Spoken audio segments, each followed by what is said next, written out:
अस्सलामुअलैकुम। प्रोग्राम एक दिन की नेकी के साथ मैं हूँ नीलम मुनीर खान और आप सबको रमज़ान बहुत बहुत मुबारक हो। आज एक और घर, एक और फैमिली के साथ हम मौजूद हैं, इनसे बात करते हैं। ये जो भाई हैं बिल्कुल मेरे वालिद साहब की जगह पर हैं और जिस तरह के हालात इन्होंने देखे उसके बाद हालात बिल्कुल ही बदल गए। ऐसा भी होता है ज़िंदगी में।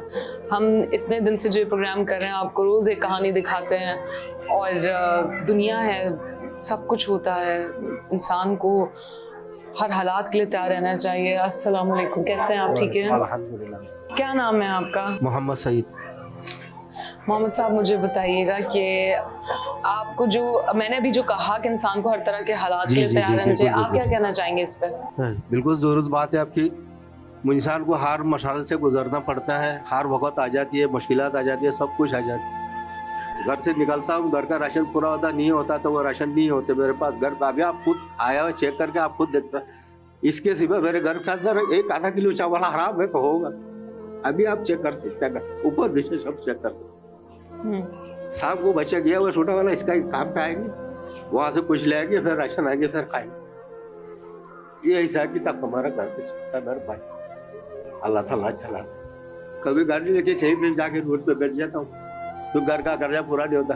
10,000 रुपया घर का किराया, बिजली स्विगी सब कुछ अलग है, खाने सब कुछ अलग है, खाली 10,000 रुपया किराया भरना।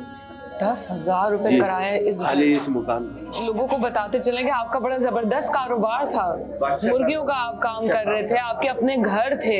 कारोबार अचानक से जब गाड़ी खाली हो गई थी, मैं बिस्तर में पड़ा हुआ था। बेगम मेरा लेखा पड़ा तो है नहीं, बिल्कुल बेवकूफ है, बिल्कुल ही बेवकूफ है। पाकिस्तान में बैठा हुआ है, उसके बावजूद भी बिल्कुल ही उर्दू लफ्ज नहीं आती। अभी हॉस्पिटल में जब मुझे पहला दफा दाखिला करा, उनने बंदे के लाया, वो बोला कि भाई मैं इस काम को करता हूँ, तो ये करके इन लोगों ने पहला मकान मेरा भेजा। 2.5 लाख रुपए में सिर्फ मकान भेज दिया था। इसको कुछ चीज का पता नहीं है। 2.5 लाख रुपए मकान ही भेज दिया, पूरा 2.5 लाख रुपए मकान भेज दिया। यहाँ से सड़क के ऊपर जाओ, दूसरा तीसरा प्लाट है मेरा, उसमें मकान भेज दिए। मकान भेजने के बाद बोला कि भाई 2.5 लाख रुपया यहाँ हॉस्पिटल में भरना पड़ रहा है, आपको दाखिला कर दे। दाखिला कर दिया। बीमारी की वजह से घर बेचना पड़ा।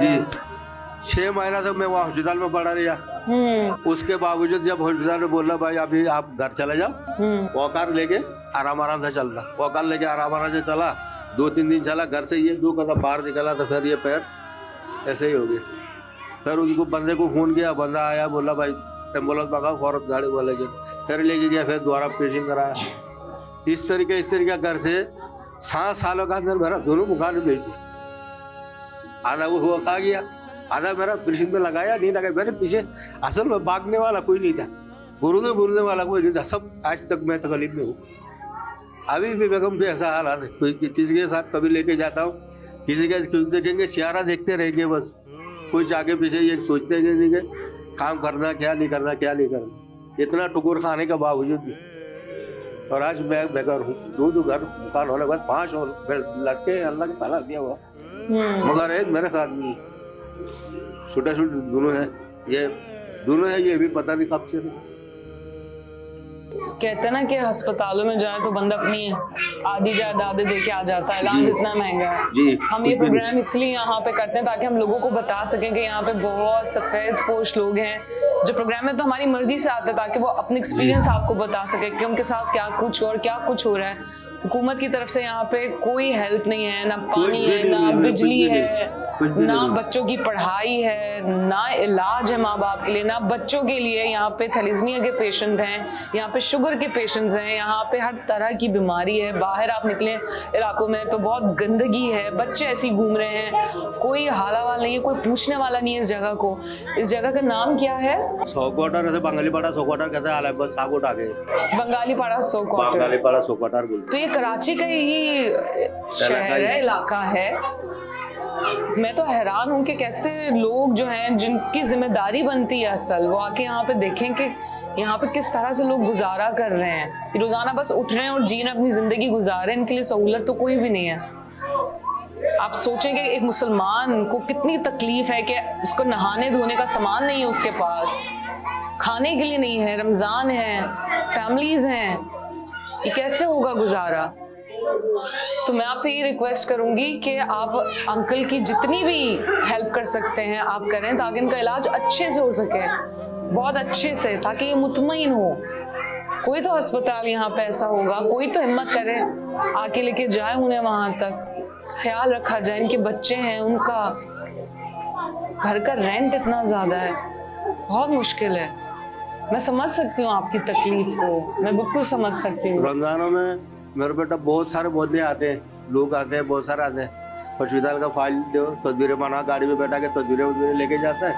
उसके बाद रमजान खत्म हो जाने के बाद दर्द पे नहीं आते, कोई नहीं आते। मतलब आपको कुछ भी नहीं देते? कुछ भी नहीं आते, आते भी नहीं है। फाइल जब तक नहीं देंगे तब तक तो आते रहेंगे। फाइल का जो कागजात है सब लेके जाने के बाद उसके बाद फिर आता ही नहीं।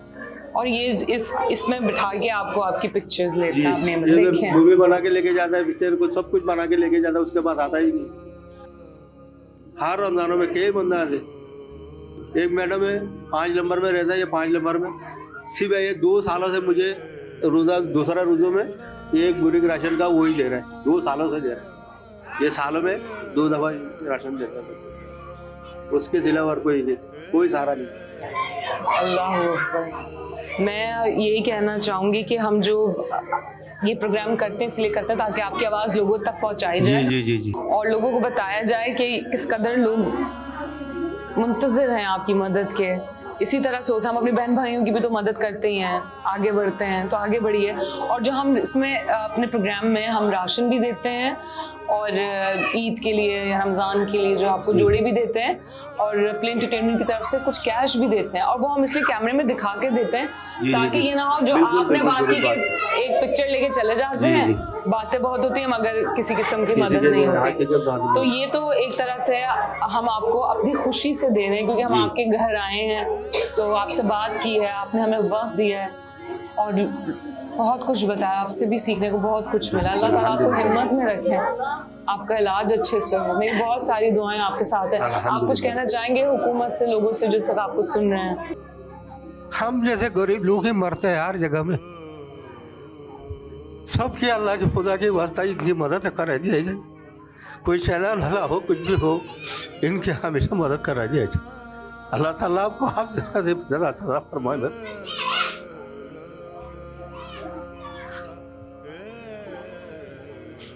भूल सुनी है क्यों कुछ, आप लोगों की बहुत बहुत शुक्रिया।